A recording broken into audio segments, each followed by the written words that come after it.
Suno sa Ebanghelyo ni San Mateo, antes si Jesus magkayab balangit, siya nagsiling sa iya mga gintuton-an. Ginhatag sa akon ang tanan nga gahom sa langit kag duta. Gani lakat kamo sa bug-os nga kalibutan, kag himua nga mga gintuton-an ko ang tanan nga katawhan. Kag bunyagin ninyo sila sa ngalan sang Amay, kag sang Anak, kag sang Espiritu Santo. Kag tudloi sila nga tumanon ang tanan nga sugo ko sa inyo. Dumduma, kaupod ninyo ako sa tanan nga tion. Tubtob sa katapusan sang panahon. Ang Katisismo sa Kahanginan Apostolate, kaupod sang Bombo Radio Iloilo, kag sang Haro Archdiocesan Commission on Social Communications. Ginadala sa inyo sang Haro Archdiocesan Commission on Evangelization and Catechesis. Ang programa kung sa diin ang catechesis hindi lamang pang classroom, kundi ang catechesis bisan sa diin nga lugar nga madangatan sang sini nga waragwagan. Ini ang Cat Radio. Ang katekista, kinahanglan sang banwa sa pagpalaglag sang balita. Mayong gabi mga pinalangga ko nga mga utod kay Kristo. Ini ang inyong utod kag abyan, Father R.J. Palmos, gikan sa Haro Archdiocesan Commission on Evangelization and Catechesis. Kag sa subong sa nahauna nga Domingo sang bulan sang Hunyo, ginadala sa inyo ang programa sang Catechesis bisan sa diin nga lugar nga madangatan sang sini nga waragwagan. Ini ang Cat Radio. Mga kauturan, kamo nga nagapalamati antes kita magsugod sang aton programa, ginaagda ko kamo nga mag-upod anay sa akon sa pagpangamuyo. Sa ngalan sang Amay, kag sang Anak, kag sang Espiritu Santo. Amen. Umahal nga Dios, salamat sa bugay sang kabuhi. Salamat sa imo padayon nga pagtudlo sa amon, nga magtuo kag magpabakod sa amon pagtuo sa imo. Imo ginpadala ang imo anak, ang amon Ginoong Hesukristo, agud mangin buhi nga tinapay para sa amon tanan. Itugot o Amay, nga kami man mangin katulad sang sining bilidhon nga grasya nga ginadala sang lawas sang imo anak, nga kami man mangin buhi nga gugma sa amon isig katawo. Ginapangayo namon ini sa imo pagi kay Kristo imo anak kag amon Ginoo. Amen. Sa ngalan sang Amay, kag sang Anak, kag sang Espiritu Santo. Amen. Mga utod sa liwat, mayong gabi sa inyong atanan. Sa ngalan sang aton pinalangga nga Senyor Arsobispo Most Reverend Medifil Billones, sa pamunuan sang Bombo Radio Iloilo, Haro Archdiocesan Commission on Social Communications, kag Katisismo sa Kahanginan Apostolate, ginadala sa inyo ining programa sang Catechesis sa waragwagan. Ini ang Cat Radio. Mga utod subong nga Domingo, nahauna nga Domingo sang bulan sang Hunyo, ginasaulog naton ang tama ka importante kag bilidhon nga fiesta solemne sang Corpus et Sanguis Christi. Ukon ang mahimayaon, sagrado, kag balaan nga lawas kag dugo sa aton Ginoong Hesukristo. Sa subong man nga Domingo, among ikatatlo nga Domingo sang aton catechesis, sa aton pagpatigayon sang aton nga programa, agud nga makabulig sa pagdala sang ihibalo kag pagtudlo tuhoy sa pagselebrar sang ika-75 nga tuig sang pagsukat sang aton pagka-arkidioceses. Mga utod, anti sang tanan, ginapamalandungan naton kung ano ang kahulugan sang fiesta solemne nga aton ginaselebrar koron. Ang solemnity o kon ang Fiesta Solemnis sang Corpus Christi nagaagda sa aton sa isa ka madalom nga pagtungkad kag pagpamalandong sa labing dako nga misteryo sang aton pagtuo, ang balaan, ang Santa Eucharistia. Ang aton Santa Iglesia mga utod nagatudlo nga ang Santa Eucharistia hindi lang simbolo sang aton Ginoong Hesukristo. Ang tinapay kag ang bino hindi simbolo kundi mismo matuod nga lawas kag dugo sang aton Ginoong Hesukristo. Saya mismo lawas, saya mismo kalag kag saya mismo pagka-Dios.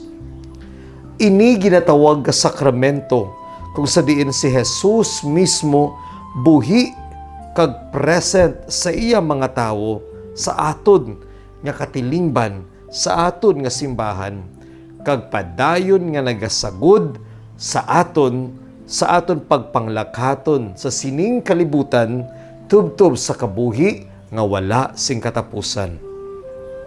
Ginasaysay mga kautulan sa Catechism of the Catholic Church number 1324.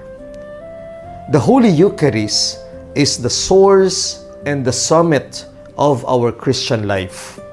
Magsiling kita nga source, tuburan, magsiling kita nga summit, putok-putokan. Siya, amo ini, ang pinakamataas naton nga pangamuyo. Amo ini ang kahulugan sang aton kabuhi.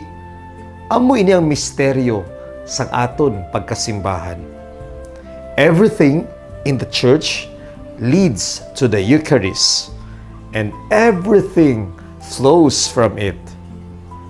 Gikan sa Santa Eucharistia, ang tagsa katumuluon na hiusa kay Kristo, kag nagapakigbahin sa iya makaluluwas nga sakripisyo. Mga utod, ang katisismo sa aton Santa Iglesia nagatudlo sang 5 kaimportante nga mga punto nga maayo gid nga aton pag-aagyan agud nga mapamalandungan naton ang bilidhon nga importansya sang Santa Eucharistia sa aton kabuhi. Una, ang Santa Eucharistia amo ang buhi nga presensya ni Kristo.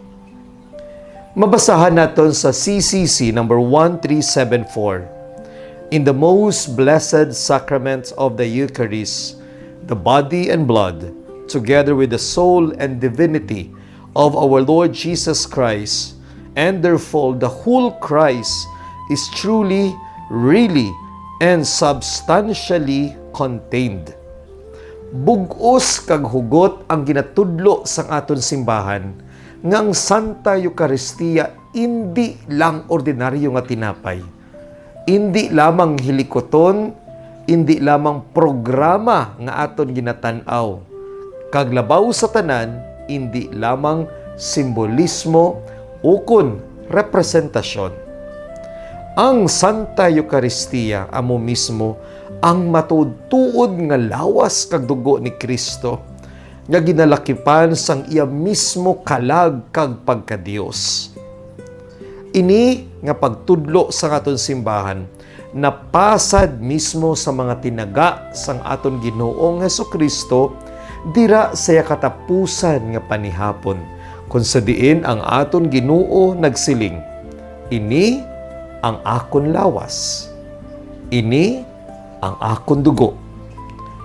Nga aton mabasahan sa Santos nga Ebanghelyo suno kay San Mateo, Kapitulo 26, versikulo 26 tubtob 28. Ang aton simbahan nagatuugid mga kauturan kag nagatudlo nga pagkatapos sang konsagrasyon sa sulod sa misa, ang ordinaryo kag manipis nga ostya kag ang bino nangin tuod-tuod nga lawas kag dugo ni Kristo, bisan pa ang iya sini nawong ukon bayuhon nagapabilin nga wala nagakambyo.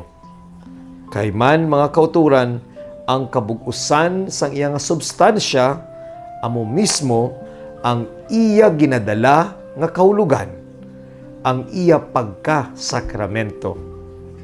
Ikaduha, mga utod nga punto nga ginatudlo sang katisismo sa aton simbahan.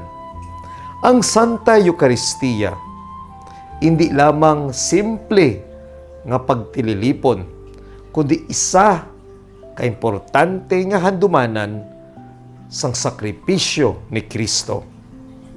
Mabasahan sa CCC number 1367.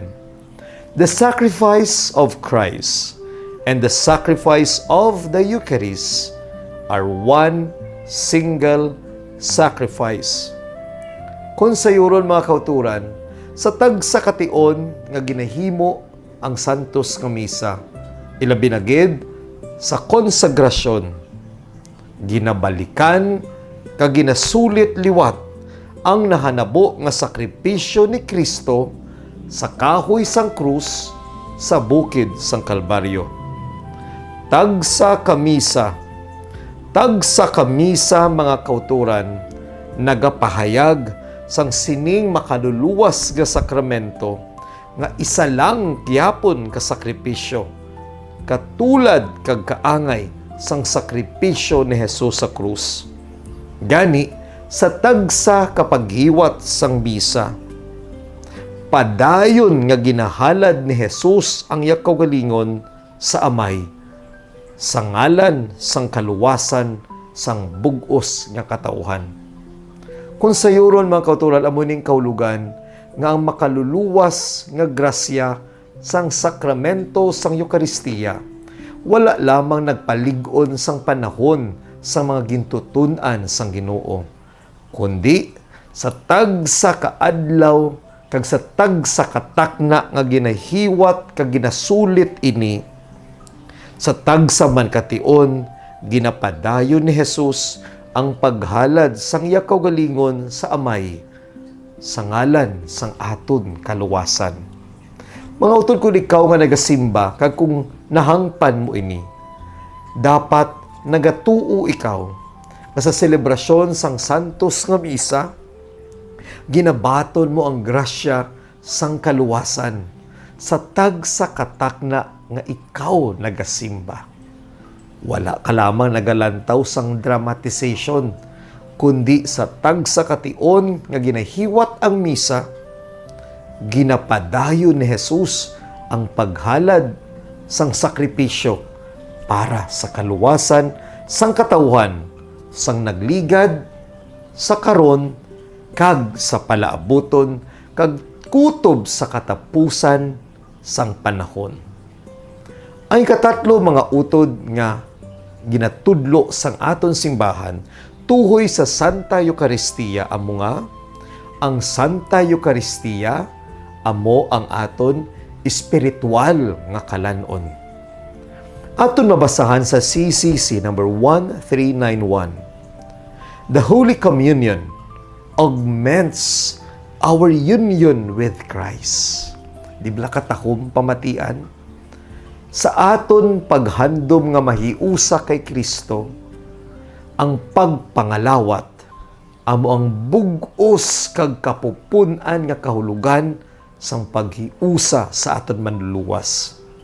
Gani nagasiling kita nga batuno naton si Kristo sa aton kabuhi. We accept and we receive Christ as our personal God and Savior. Pero wala ka nagatuo sa santos nga Eucharistia. Mga utod, wala mo nabaton sing hugot kag bug-os si Jesus sa imo kabuhi. Amo gani nga sa pagkamatuod, sa tanan nga mga communities o kon religious groups kag mga relihiyon nga nagakilala sang kaugalingon bilang Kristiyano, ang simbahan Katolika, mga kauturan, labaw kag pinasahi sa tanan bangod kay ara ang santos nga Eucharistia. Ara sa Santa Iglesia naton, ari sa simbahan, ang lawas kag dugo ni Kristo. Katulad niyang ordinaryo nga tinapay nagasustiner kag nagasagod sang aton lawas, Ang Santa Eucharistia mga utod nagasagud sang aton kalag. Dira sa aton pagkalawat, ginapabakod ni Kristo kita. Batok sa sala, batok sa pagsulay, batok sa temptasyon. Sa aton pagkalawat, ginapapadalo man ni Jesus ang aton kaangtanan, relasyon, pag-inabyanay sa iya. Kag nagabulig sa aton, agud nga magtubo sa pagpakabalaan. Sunod sa CCC number 1392, what material food produces in our bodily life, Holy Communion wonderfully achieves in our spiritual life.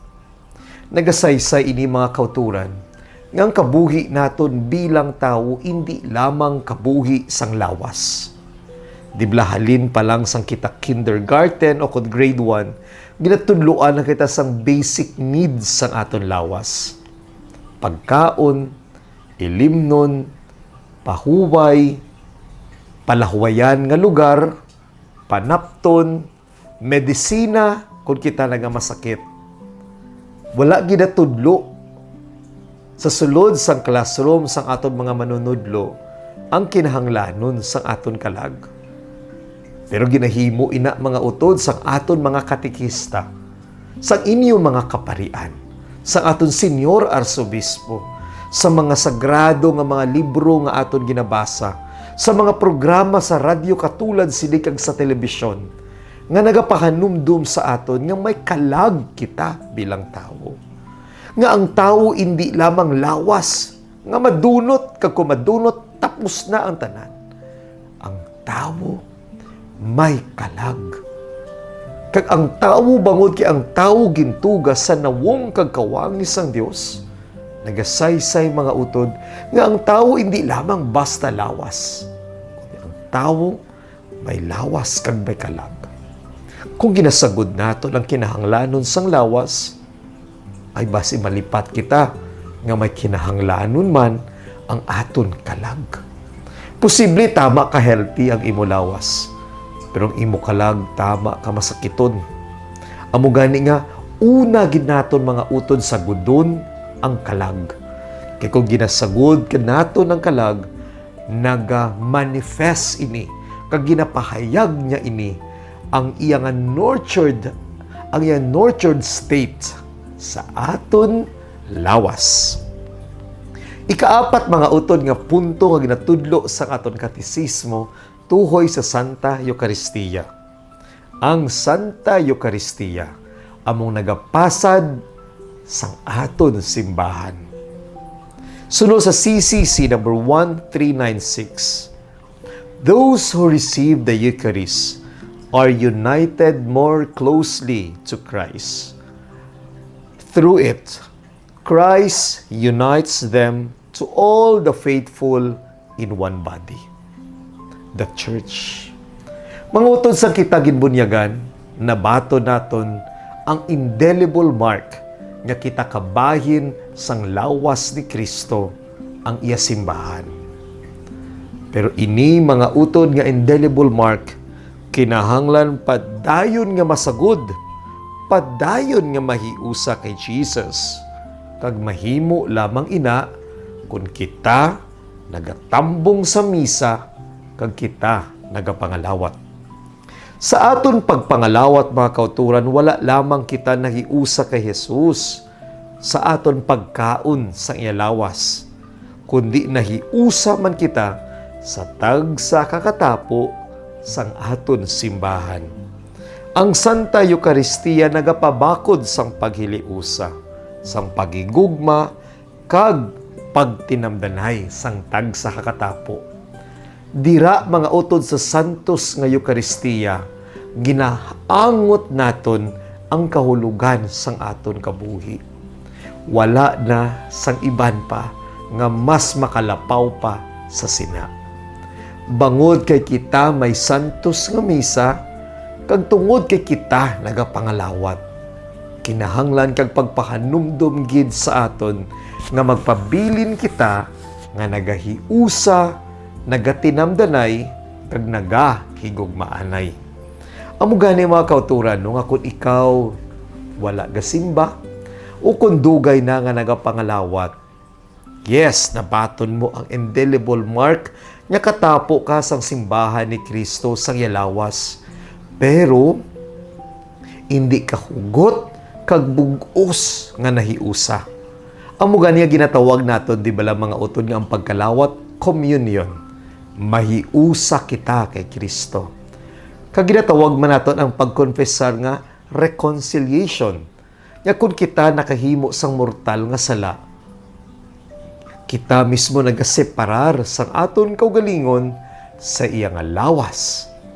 Gani sa aton pagkonfessar o kung pagtuad sang aton mga mortal nga sala sa sakramento sang konfessar, ginahiusa naton balik ang aton kaugalingon sa sininga lawas ni Jesus, kay mantakus liwat kita nga makapangalawat. Ikalima mga utod nga punto. Ang Santa Eucharistia nagadala sa aton agud nga may salabton kag may katungdanan sa mga labing kubos. Mga kauturan, ang aton kabuhi bilang Kristiyano nga mga Katoliko, wala natapos sa bunyag, wala natapos sa pagsimba, wala natapos sa pagkalawat. Ang aton kabuhi bilang santos, bilang nabunyagan, kag bilang kabahin sang sininga lawas mistiko ni Kristo, nagapahanumdum sa aton sang aton katungdanan sa mga nagakinahanglan. Ang misa wala natapos sa pagkalawat. Ang misa nagakatapos sa pagpadala. Ascent into mission. Apostolic mission. Pagpadala sa mission. Mga utol, mo ining misteryo sang kabuhi sang aton simbahan. Hindi lamang ini ritual, kundi isa ini ka pagpadala, agud nga mangin buhi man kita nga nawong ni Jesus sa iban. Di bala nabatian na nato ng istorya sa kabuhi ni Saint Mother Teresa of Calcutta? Nga samtang may tuman nga kapigaduhon, kag tuman nga kasakit dito sa India nga pinalangga nga pungsod. Samtang ginatipo ni Mother Teresa ang mga nagaantos kag mga balatianon nga mga labing kubos. Wala nagapili kung ano ang balatian. May aro man, may makalalaton man nga pilas. Ginabulong ni Mother Teresa, ginadala, agud nga ayuhon, agud nga bulngon, agud nga pakaunon, agud nga ipabatiyag, nga tuod hindi man magdugay ang yakabuhi sa sining kalibutan, mabatyagan sang sining nga tawo once and for all, nga maisa nga nagpalangga, kag nagsapak sa iya. Isa kay tabo siya kabuhi, may isa ka tawo nga labing makaluluoy. Wala siya ginakabig nga tawo, ginalabay-labayan, ginalapak. Kay ikaw man, tama na kayo magkabudlay pagkabuhi. Sino ba magbinuligay, kundi kanya-kanya na lang luwas ang kaugalingon? Pagkaon ko, ihatag ko pa, gutom na ko gani, kundi kaunon ko, kayo di ako papatay. Kundi, ang mga mas makaluluoy, ang mas maluya, ang mga masakiton, hindi na masapakan. Si Mother Teresa nang ginawong ni Jesus, kag samtang ginasibida niya ining nagamasakit nga nagatagumatayon, nagsilig ining nga tawo sa iya. Am I seeing the Lord? Nakita ko bala ang Diyos? Siling ni Mother Teresa, hindi. Hindi ako ang Diyos. Isa lamang ako ka-ordinaryo nga tawo nga nagabulig sa imo. Kag siling sini nga tawo, hindi. Kay nakita ko sa imo nawong, ang nawong sang Diyos. Mga utod, kasubo, no? Kaya nga, samtang ginaselebrar nato ng Fiesta Solemne subong sang Corpus Christi, nagakalipat kita nga hindi lamang iniritual sang misa.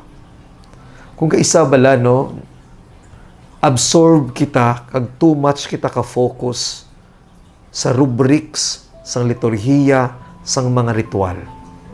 Ako kaysa personally, suspect man ako sini.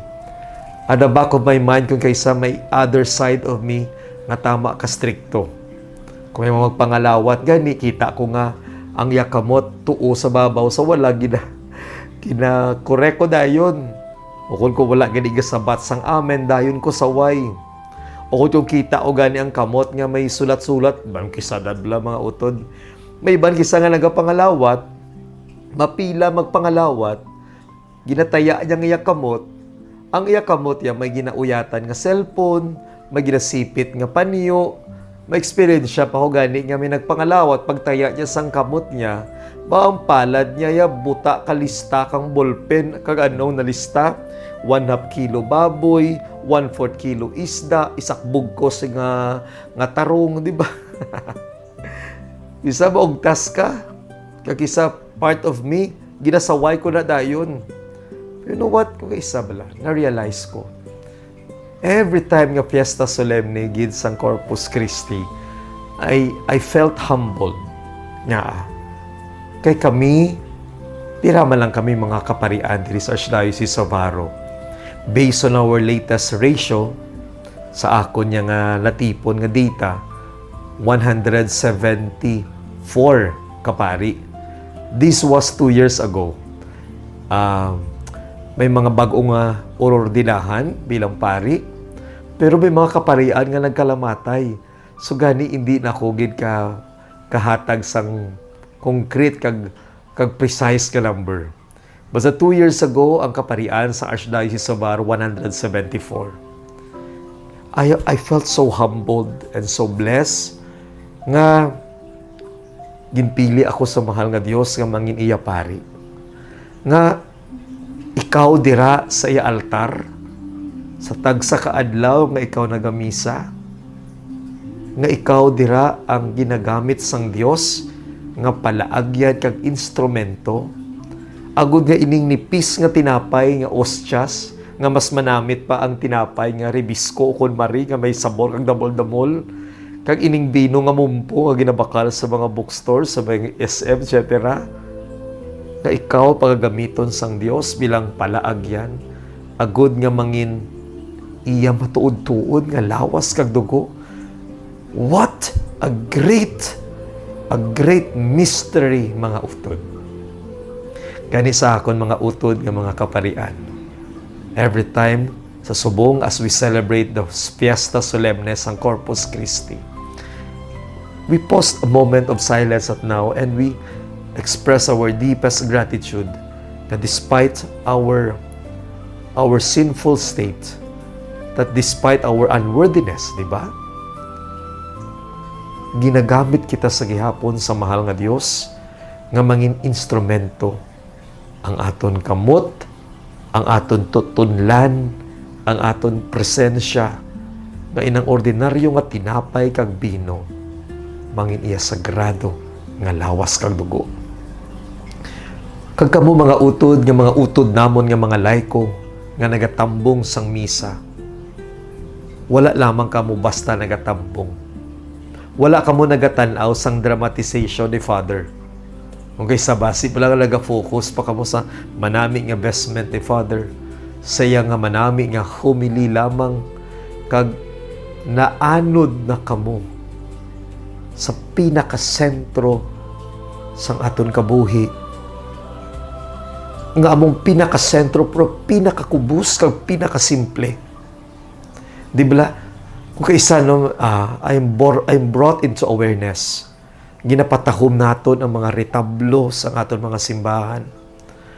Pero ang tuod nga presensya ni Jesus, ni gamay nga bulawan, wala kasi may makita. May mga gamay nga figures katulad sang karnero, krus, Cairo nga mga letters sa Greek nga hindi gani kitaon. Gagmay nga mga krus, di ba? Pero amo ini ang real presence sa atong Ginoo.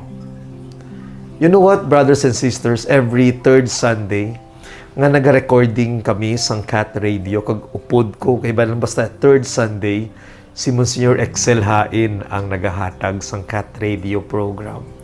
Kag si Monsignor Excel Hain Bulano ko nga taga Miagaw, Grabe ang iya gid nga devotion kag ang kasangkaron sang iya nga wisdom kag kaalam sa pag-eksplikar sang Santa Eucharistia.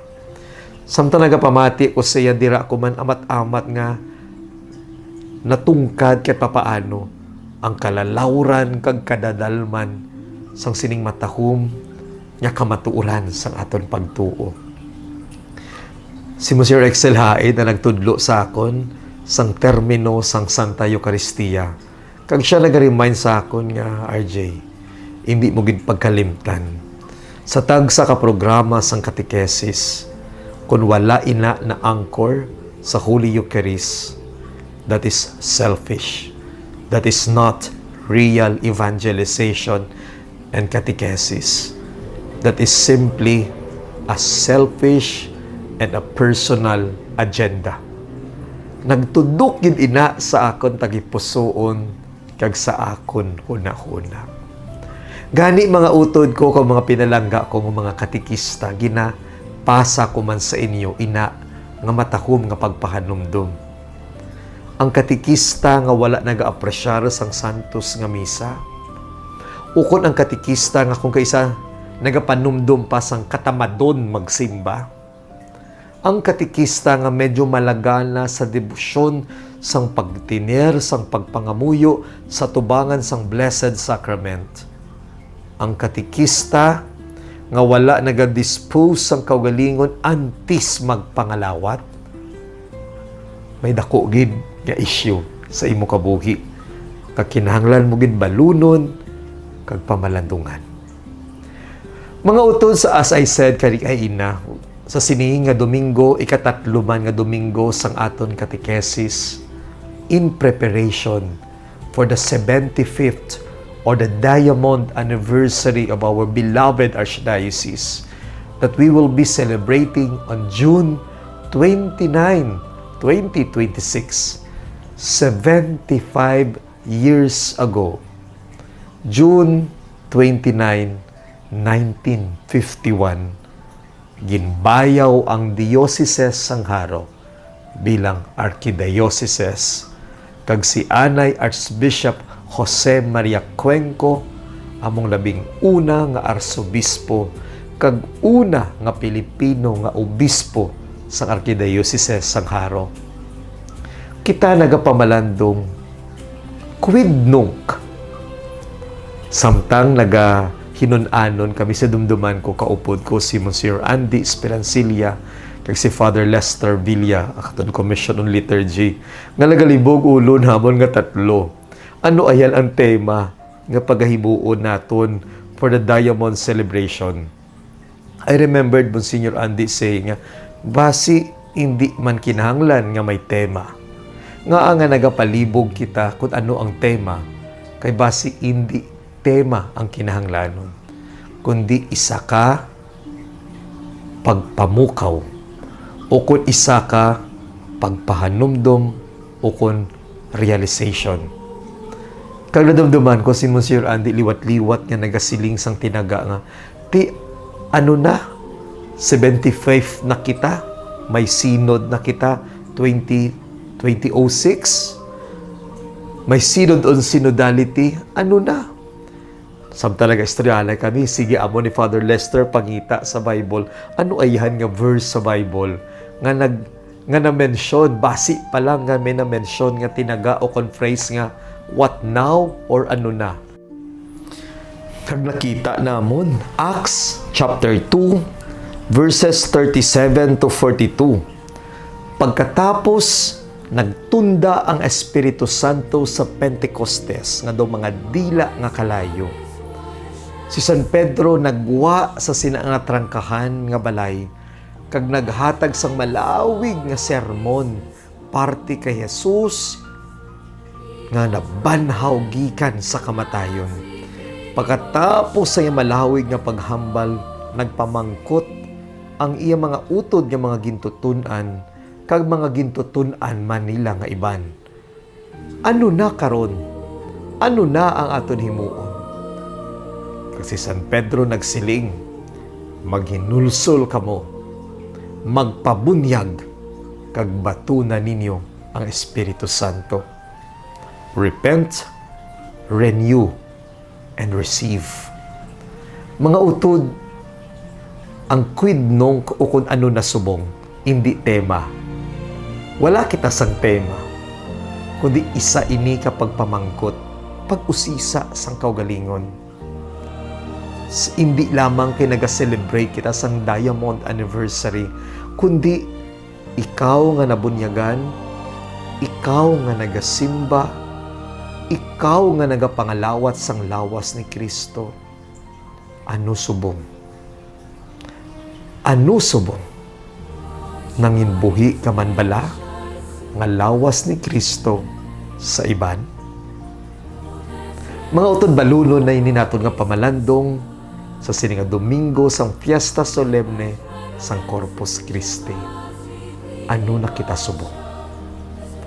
Ini ang inyong utod kag abyan, Father R.J. Palmos, gikan sa Komisyon sang Evangelization and Catechesis. Kag nagatamyaw sa inyo sa isa ka malinong kag mahidaiton nga kagabihon. Good evening sa liwat sa inyo tanan.